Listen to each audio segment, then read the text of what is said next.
Ave María Purísima. Vamos a continuar hoy con la sesión número 6 para prepararnos como hijos espirituales de San Pío de Pietrelcina. Vamos a empezar con una oración. En el nombre del Padre, del Hijo y del Espíritu Santo. Amén. Te damos gracias, Señor, por este tiempo que nos concedes. Lo ponemos en tu corazón, que sea para tu gloria y para la salvación de las almas. Y te suplicamos que nos concedas también la gracia de ser hijos espirituales de San Pío de Pietrelcina, saber seguir su ejemplo y llegar un día a contemplarte en el cielo junto a él. Dios te salve María, llena eres de gracia, el Señor es contigo. Bendita eres entre todas las mujeres y bendito es el fruto de tu vientre Jesús. Santa María, Madre de Dios, ruega Señora por nosotros los pecadores, ahora y en la hora de nuestra muerte. Amén. Inmaculado Corazón de María, sé la salvación del alma mía. En el nombre del Padre, del Hijo y del Espíritu Santo. Amén. Bueno, hoy vamos a continuar con el tema de la gravedad del pecado.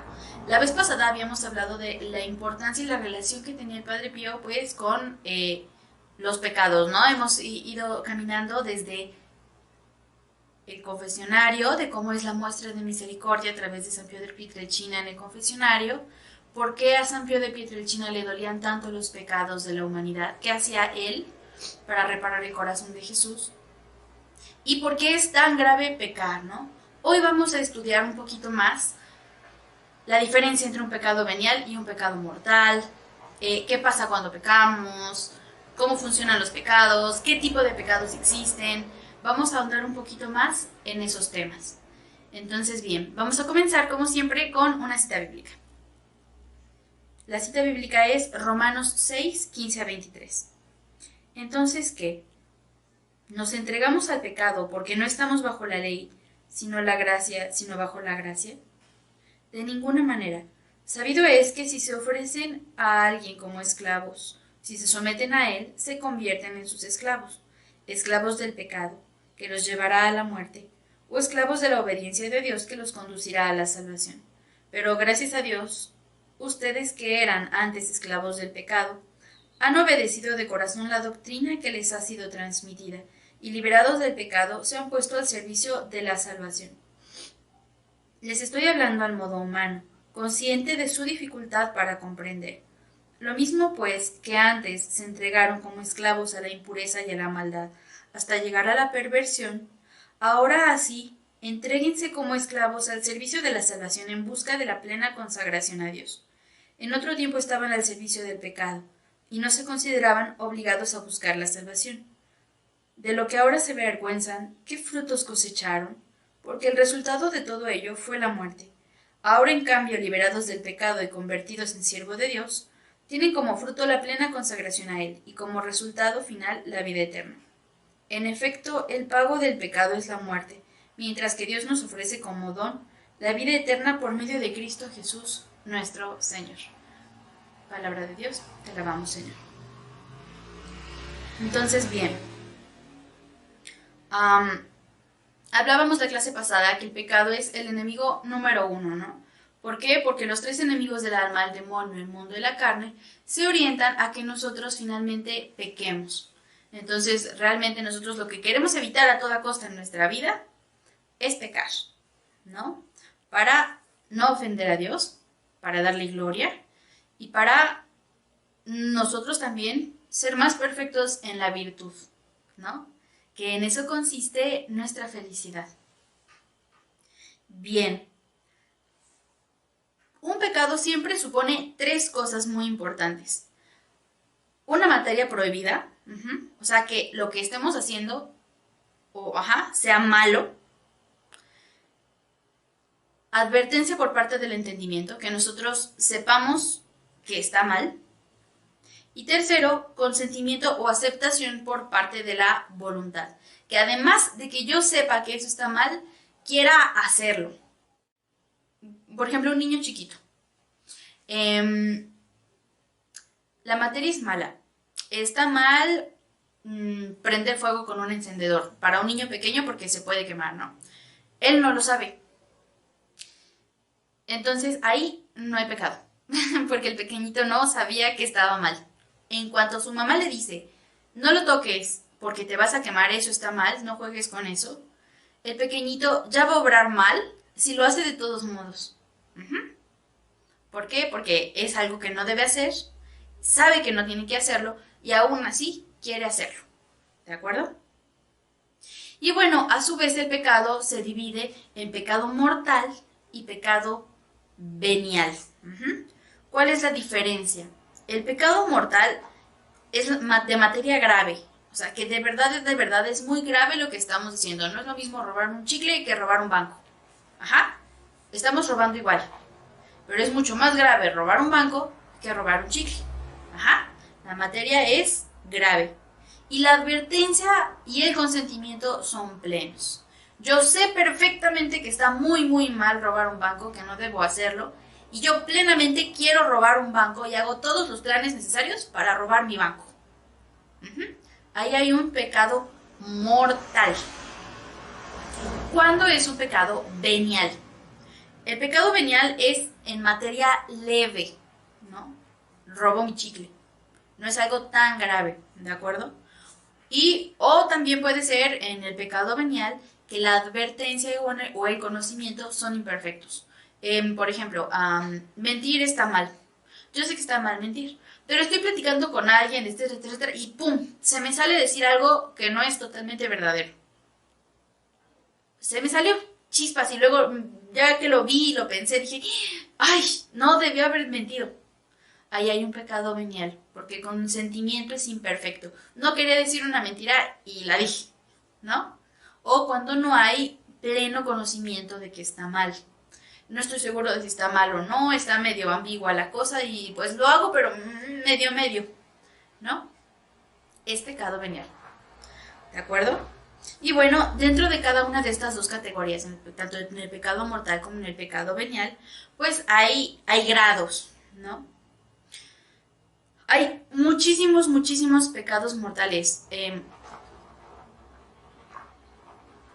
Cantidad de personas en este mundo viven constantemente en pecado mortal. ¿Pero qué significa pecar mortalmente?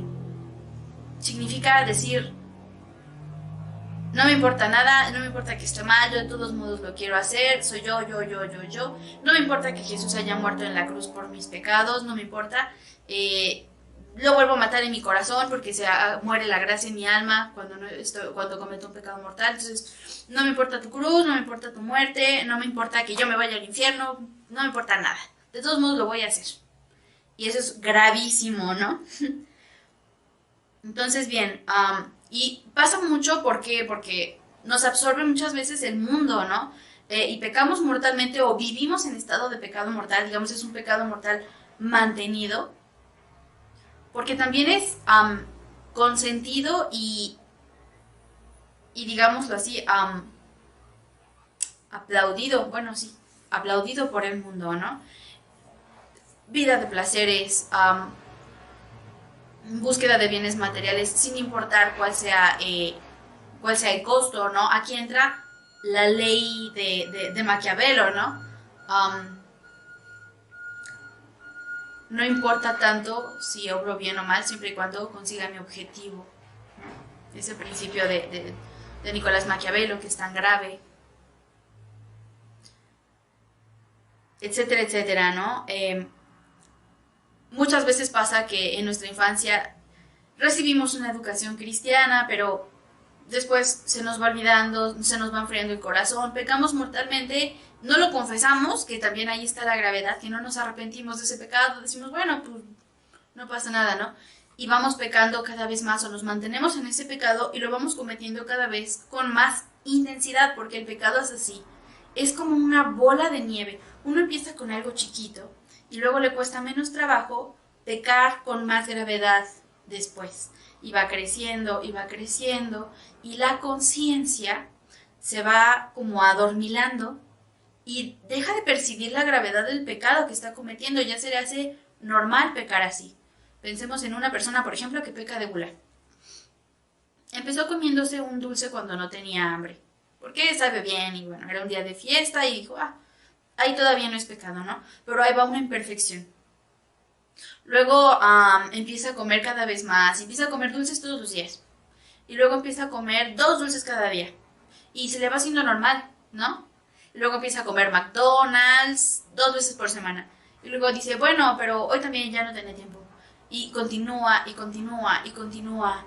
Hasta que vive inmerso en la gula y come todo el tiempo y come todo lo que no debería comer, ¿no? Sin ninguna restricción a sí mismo, ¿no? Una falta a la templanza. Pasa con la ropa, uno empieza poniéndose en un día de verano porque hace mucho calor, algo un poquito más descubierto. Y luego eso se normaliza. Hasta que, y lo vemos ahora con las modas, ¿no? Que uno ve por la calle personas semidesnudas y uno dice, bueno, pero ¿en qué cabeza cabe, no? Y es porque se ha ido adormeciendo la conciencia, ¿no? Que se va perdiendo esa claridad en la gravedad de las cosas que uno está haciendo, ¿no? Y las consecuencias que eso puede tener. Entonces, bueno, espiritualmente, ¿qué pasa con las personas que están en pecado mortal? Ya lo he dicho, están muertos en la vida de la gracia. La vida de la gracia es maravillosa. Cuando uno está en gracia, se activa algo que se llama organismo sobrenatural. Cuando está la gracia en la esencia de mi alma, en mi corazón, cuando estoy en estado de gracia, cuando ya me confesé y estoy, por ejemplo, recién comulgué, ¿no? ¿Qué pasa? Se activa la gracia y por lo tanto todo mi organismo sobrenatural. Entonces yo, ipso facto, tengo en mi alma las 3 virtudes teologales que solo puede tener una persona que esté en gracia. Fe, esperanza y caridad teologal. ¡Pum! Tengo esas 3 virtudes teologales. Número 2. Tengo las virtudes infusas. ¿Qué quiere decir? Que las virtudes normales que de por sí ya tengo y que me ha costado mucho trabajo cultivar, por ejemplo, levantarme temprano. Me ha costado mucho trabajo. Bien, con las virtudes infusas viene el Espíritu Santo y me ayuda, me hace más fácil la práctica de las virtudes, ¿no? Y una nota importante de las virtudes infusas es que llevan las virtudes a grado heroico. Eso es lo que pasa con los santos, que el Espíritu Santo eleva sus virtudes a grado heroico y por eso hacen cosas que uno jamás podría imaginarse que hacen, ¿no? Y eso puede ser también con nosotros si Dios así lo quiere y si nosotros somos dóciles a la gracia, ¿no? Entonces, bien, virtudes teologales, virtudes infusas, que son todas las virtudes morales, pero elevadas por el Espíritu Santo. Tenemos los dones del Espíritu Santo. Podemos tener también los frutos del Espíritu Santo, y podemos vivir con más facilidad las bienaventuranzas evangélicas. Tenemos mayor inclinación a practicar el bien y la virtud. Cuando estamos en pecado, se nos hace muy difícil hacer cosas buenas y se nos hace muy difícil practicar virtudes. Cuando estamos en gracia, es más fácil, Dios nos ayuda. Tenemos mayor comunicación con el Espíritu Santo, o sea, tenemos más mociones del Espíritu Santo y más discernimiento para juzgar en nuestra vida y tomar buenas decisiones. Cuando estamos en pecado se nos nubla la mente y estamos como embotados y no sabemos qué hacer y nos vemos con más conflictos con nuestra carne, ¿no? Con nuestros placeres y nuestras malas inclinaciones. Pero ¿qué es lo más importante que pasa cuando estamos en gracia? Que la Santísima Trinidad habita en nuestra alma. El Padre, el Hijo y el Espíritu Santo están en mi corazón y dentro de mi corazón se conocen y se aman, tienen su vida íntima la Santísima Trinidad dentro de mi alma y me hacen partícipe de ella. Y hay una comunicación y una relación muy importante, muy especial. Dios está verdaderamente habitando en mi alma cuando yo estoy en gracia. Entonces, bueno, cuando yo peco mortalmente, mato a Dios en mi alma, se acaba todo el organismo sobrenatural, ya no tengo virtudes infusas, ya no tengo virtudes teologales, me cuesta mucho trabajo creer, me cuesta pensar en el cielo, hacer actos de caridad, no puedo, solo amor humano, que es muy pobre y muy limitado, y se me nubla la cabeza, y etcétera, etcétera, etcétera, ¿no? Pero lo más importante es que yo muero a la gracia, no puedo entrar al cielo si muero en pecado mortal. Yo cometo un pecado mortal, a los 5 minutos me muero, ¿qué pasa? Pues me voy al infierno. Este es en teoría, ¿no? Bueno, sí. ¿Por qué? Pues porque con un pecado mortal yo le digo indirectamente a Jesús, no te amo, no me importa tu pasión, no me importa que hayas muerto por mí, me prefiero a mí mismo y cometer pecados, no estoy arrepentido, odio, odio, odio, odio. Y se queda con ese odio en su corazón por toda la eternidad de esa persona. Porque uno se queda para siempre con el grado de amor con el que muere. Es una realidad muy fuerte de la que muchas veces no somos conscientes. Es muy importante por eso saber qué pasa cuando pecamos mortalmente, ¿no? Estamos en gran peligro de quedar condenados para toda la eternidad. Por eso es muy importante que cuando pequemos mortalmente vayamos a confesarnos. Por eso el Padre Pío era tan insistente con este tema de los pecados mortales y le preocupaba tanto por la persona, pero primeramente por Dios. Porque es muy grave que una persona mate a Cristo en su corazón. Que le diga no te quiero, te odio, ¿no? Y que desprecie la pasión de nuestro Señor Jesucristo. Por eso es fuertísimo. Y bueno, hay 4 clases de pecados, ¿no? Que señalan también categorías de pecadores. Y es muy importante saber a cuál tendemos. El primero son los pecados de ignorancia. Que bueno, ahí entra también más cerca de los pecados veniales, ¿no? Pecados de ignorancia, que pues yo no estoy seguro de si está bien o mal, nunca me educaron en ese sentido como para poder juzgar rectamente al respecto y me dejé llevar por mala formación y ¡paz! Lo hice, ¿no? Eso pasa muchas veces con personas, está pasando ahorita con mucha frecuencia con el tema de la ideología de género, que pues son niños que nunca les han hablado de la verdad del amor humano y de la relación que tiene eso con Dios, no han sido formados en la fe, y van a la escuela y les dicen un montón de cosas y de pronto dicen, ay, creo que soy lesbiana, y cometen pecados graves relacionados con la ideología de género por ignorancia, porque no saben la verdad al respecto. Por eso también es tan importante formarnos, leer el catecismo, leer la Sagrada Escritura, ver qué dice la Iglesia sobre tal o cual tema, ¿no? Bueno, segundo tipo de pecado, pecados de fragilidad. Pues yo tengo esta tendencia, naturalmente, yo tengo esta tendencia, ¿no? Por mi temperamento, por lo que sea, yo por ejemplo tiendo a las adicciones. Porque, bueno, esto ha pasado en mi familia, tengo esta línea, por ejemplo, de alcoholismo en mi casa, me gusta, sabe bien, yo tiendo a eso, soy muy intenso y ¡pum! Me voy hacia ese pecado que es, se me facilita, o sea, yo tengo fragilidad, yo tengo tendencia a, por ejemplo, el alcoholismo, ¿no? Y empiezo a pecar con gravedad en el tema del alcoholismo, eso puede pasar. Los pecados de frialdad e indiferencia, ahí tiene que ver más con pecados espirituales, por ejemplo, pecados de soberbia. No quiero perdonar a esta persona porque yo sé que soy mejor que ella, yo sé que puedo más y no quiero, o no quiero ayudarla,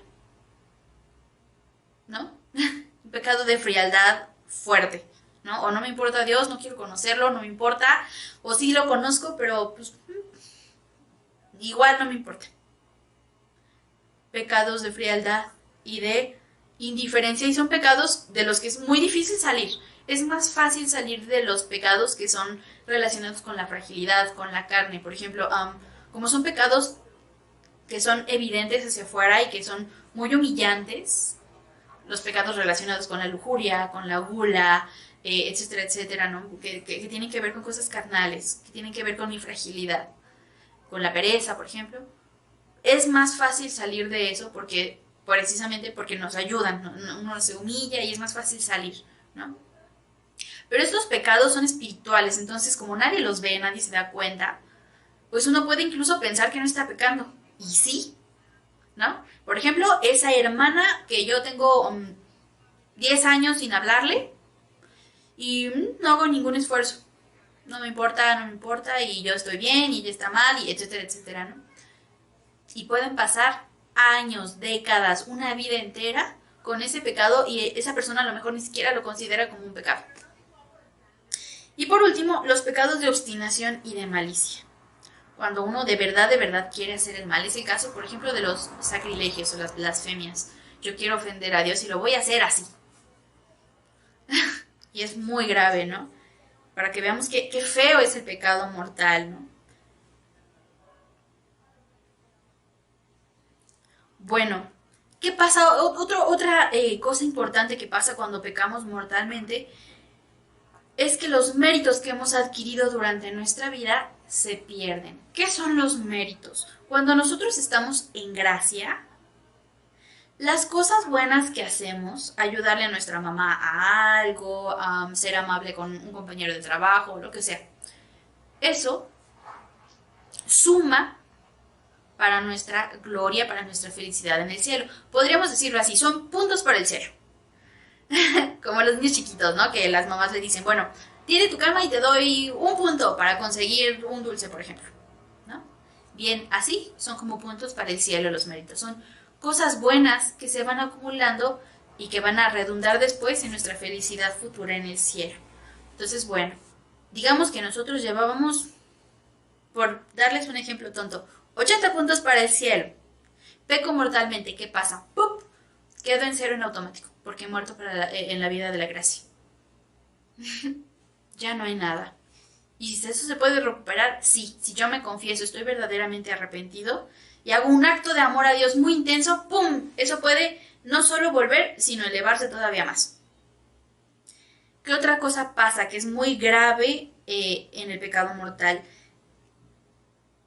Se queda como una mancha en nuestra alma, que la deja tenebrosa, la deja fea. Hay una novela muy interesante de Oscar Wilde que expresa esto de un modo maravilloso y es El retrato de Dorian Gray. Y es la historia de un muchacho muy guapo que, bueno, era bueno, pero por las malas influencias cae en el pecado de soberbia y es muy vanidoso y alguien pinta un retrato sobre él y él se admira de sí mismo. Y dice, bueno, y hace un pacto con el demonio y todo lo que haga el mal y su vejez, todo lo feo que haya en él, va a quedar plasmado en el cuadro, pero no en él, ¿no? Y bueno, a lo largo de la historia este personaje va pecando y su retrato va mostrando cómo está su alma, toda engusanada, toda podrida, fea, olorosa, huele, o sea, putrefacta, ¿no? Llena de sangre, horrible. Y así pasa con nuestra alma, se va haciendo fea y terriblemente desgraciada con el pecado. Santa Catalina de Siena, por ejemplo, cuando había una persona en pecado mortal, olía la putrefacción de esa alma, ¿no? Y a veces no soportaba, le daban náuseas, ¿no? Cuando Dios permite que haya una percepción sensible de eso, ¿no? Y bueno, queda tenebrosa y horrible nuestra alma y después cuesta más trabajo limpiarla.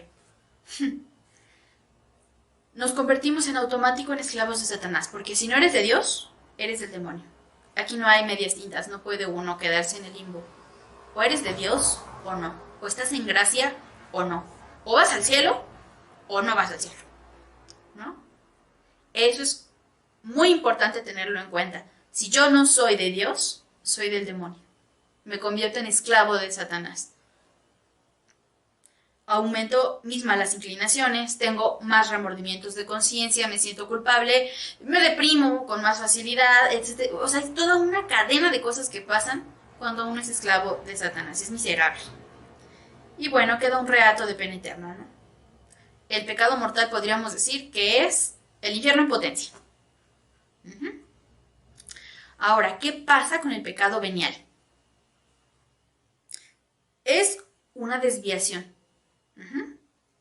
Si yo voy pum, pum, pum, pum, pum, con mi camino hacia el cielo y le hago pum, hay como una piedra y me desvío y tengo que dar una vuelta más larga.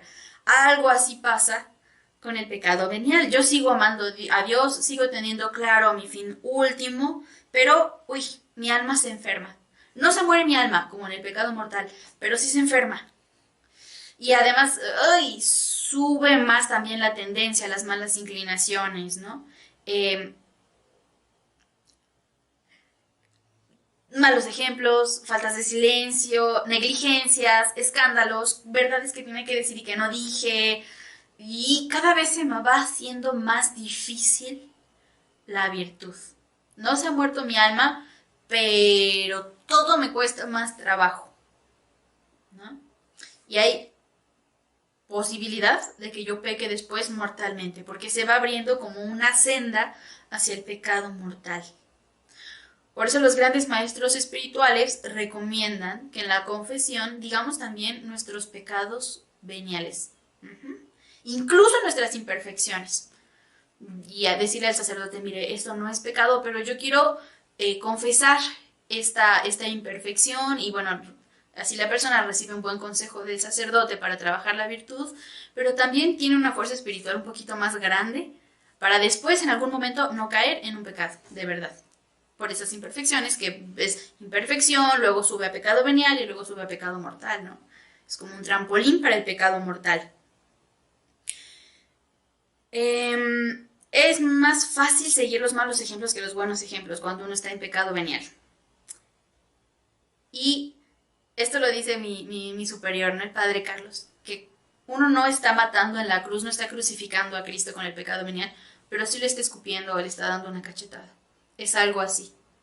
No matamos a Cristo en nuestra alma, pero sí lo herimos, lo lastimamos.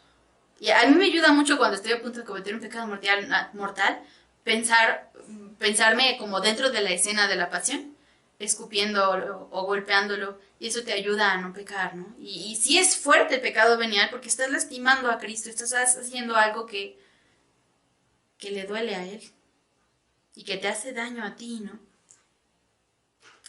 Y aunque no se muere el alma, pues tiene esa gravedad. ¿Cuál es la malicia del pecado venial? Que es una verdadera ofensa contra Dios. Sí lo ofendemos, aunque sean cosas chiquitas. Hay una desobediencia voluntaria a sus leyes. Sí. Hay una grande ingratitud a los beneficios que Dios me concede, a los regalos que Él me da. Es ser ingrato. Y también, pues, no los querríamos si tuviéramos la claridad de que nos apartan de Dios. No cortan nuestra relación con Dios, pero sí nos alejan de Él, los pecados veniales. ¿Cuál es el gran peligro de los pecados veniales? Es muy fácil pecar venialmente porque no compromete nuestra salvación. Como no es algo gravísimo, uno dice, bueno, ¿qué tiene? ¿Qué tanto es tantito? Bueno, nada más esta vez, ¿no? Y nos va alejando, alejando, alejando de Dios y va enfriando nuestra alma en el amor. Y es fácil pecar porque como dice uno, pues no estoy matando a Dios, pues no estoy muriendo a la gracia, no me voy a ir al infierno por esto. Pues uno peca y peca y peca y peca, ¿no? Ese es como la gran, ¿cómo decirlo? Como el engaño del pecado venial. Que uno no siente que está haciendo algo grave y está haciéndose vicios, está entrando a una vida viciosa, a una vida fría, se está enfriando el amor en su corazón. ¿Cuáles son los tipos de pecado venial? Están los pecados veniales que son por pura fragilidad, que bueno, uno los comete por sorpresa, con poca deliberación, no lo pensé, se me fue, uy, se me antojó demasiado y chispitas, ya lo hice. Está esa. Y los pecados que se cometen fríamente, o sea, cuando yo sé que sí desagrado a Dios, pero digo, bueno, es algo menor y lo hago igual. Esos son. Efectos del pecado venial en esta vida. Nos priva de gracias actuales. ¿Por qué? ¿Qué son las gracias actuales? El Espíritu Santo muchas veces nos va dando gracias para tomar alguna decisión, para hacer alguna cosa buena, nos va guiando, aunque nosotros no nos demos cuenta. Bueno, eso se va bajando, hay menos mociones del Espíritu Santo, menos gracias actuales. Disminuye el fervor de la caridad, hay menos amor en mi corazón, mi amor es menos ardiente. Aumenta las dificultades para el ejercicio de la virtud. Hacer cosas buenas me va a costar cada vez más trabajo. Y nos predispone para el pecado mortal. Esas son las consecuencias del pecado venial aquí en la tierra. Después de que morimos, hay consecuencias del pecado venial en el purgatorio. ¿Quiénes están en el purgatorio? Las personas que murieron en estado de gracia, pero tienen todavía muchas cosas que purgar, ¿de acuerdo? Pero ya murieron en el amor, ya se salvaron. Bien, las consecuencias del pecado venial en el purgatorio, pues es que ahí las tienen que purificar. Los pecados veniales son los que nosotros purificamos en el purgatorio. ¿Cuáles son las consecuencias en el cielo? O sea, ya purgué mis pecados veniales, pero como tuve muchos pecados veniales en mi vida y mi amor no fue tan intenso como Dios hubiera querido que fuera mi amor, o el grado de amor al que yo estaba llamado, mi gloria en el cielo también baja. No tengo el mismo grado de gloria que si no hubiera cometido tantos pecados veniales. Claro, porque mi amor no creció. ¿De acuerdo? Estas son las consecuencias. Ahora, ¿cómo podemos combatir el pecado venial? Haciendo un examen de conciencia. Nosotros estamos acostumbrados a hacer exámenes de conciencia nada más cuando nos vamos a confesar, ¿no? Y todavía hay veces que nos confesamos cada mes, o cada 2 meses, o cada cada año, y hay personas que se confiesan, o que no se confiesan en años, ¿no? Pero bueno, ¿cada cuánto conviene confesarnos? Los maestros de espiritualidad dicen, uy, si uno se puede confesar cada semana, mejor. ¿Por qué? Porque todos los días pecamos venialmente casi, o la mayor parte de las personas pecamos todos los días venialmente. Entonces, todos los días hay algo por qué pedirle perdón a Dios. Hay personas que se confiesan cada 2 semanas o cada mes, pero si tenemos un pecado mortal, corramos a confesarnos inmediatamente. Entonces, bien.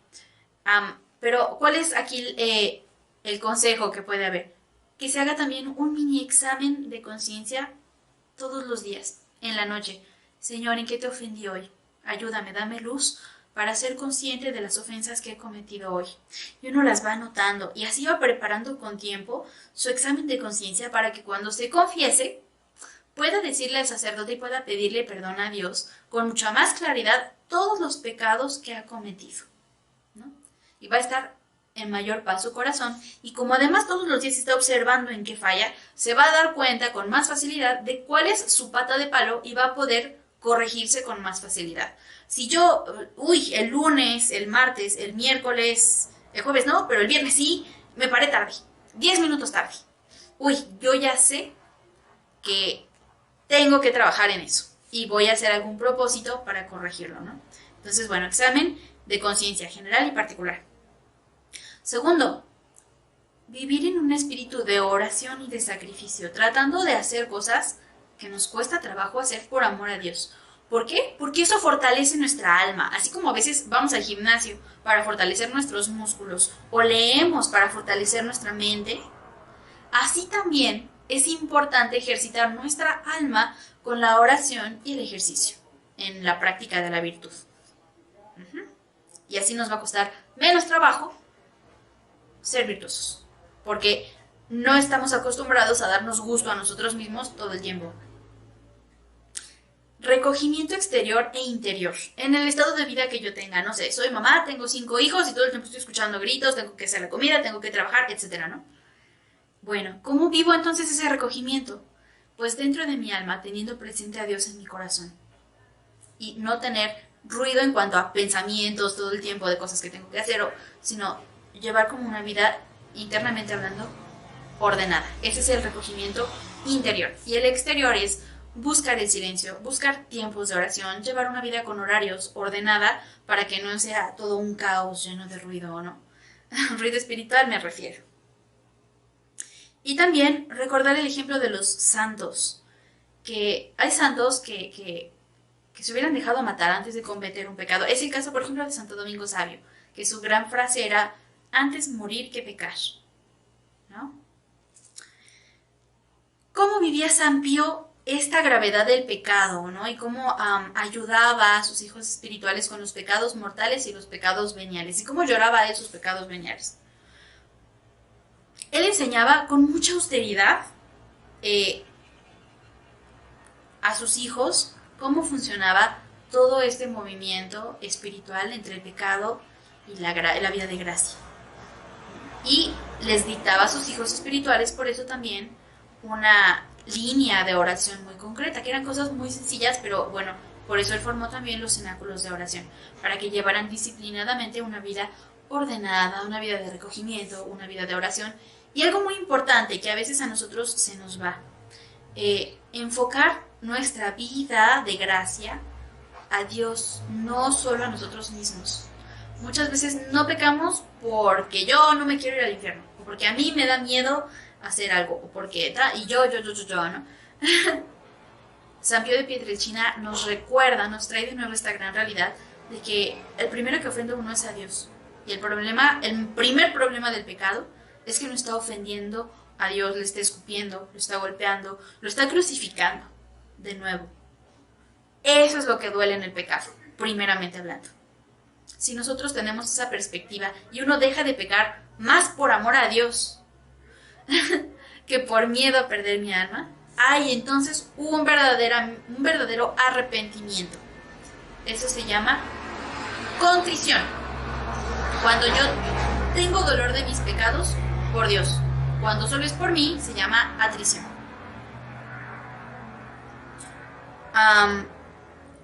Pío XII, que es un papa que vivió en el tiempo de San Pío de Pietrelcina, reinó en el tiempo de San Pío de Pietrelcina, había advertido: quizá el pecado más grande del mundo de hoy sea el hecho de que los hombres han empezado a perder el sentido de lo que es el pecado. Pero ese Padre Pío gritaba, dejen de pecar. Y esto es el pecado, y por eso se hizo una fama de duro, ¿no? Pero también por eso convirtió a tantas almas en un momento de tanta frialdad en el pecado. El gran problema de hoy sigue siendo que expone Pío XII. Ya no hay conciencia de pecado. Ya pareciera como que no está mal decir malas palabras, por ejemplo. O pareciera que ya no está mal llegar tarde a todos lados. Pareciera que ya no está mal dejar de hacerle favores a las personas o dejar de ayudarlas. Y es un pecado de negligencia. Pudiendo hacer el bien, uno escoge no hacerlo, ¿no? Y ahí está también otra distinción que podemos hacer entre los pecados. Están los pecados de acto, lo que yo hice. Los pecados de palabra, las cosas que he dicho. Pero también están los pecados de lo que yo he pensado. Los pecados de lo que yo debía haber hecho y no hice. Son mis pecados de negligencia. Las cosas buenas que yo dejé de hacer y que debía haber hecho. También por eso tenemos que tener conciencia. Y bueno, en ese sentido era muy delicado el Padre Pío, ¿no?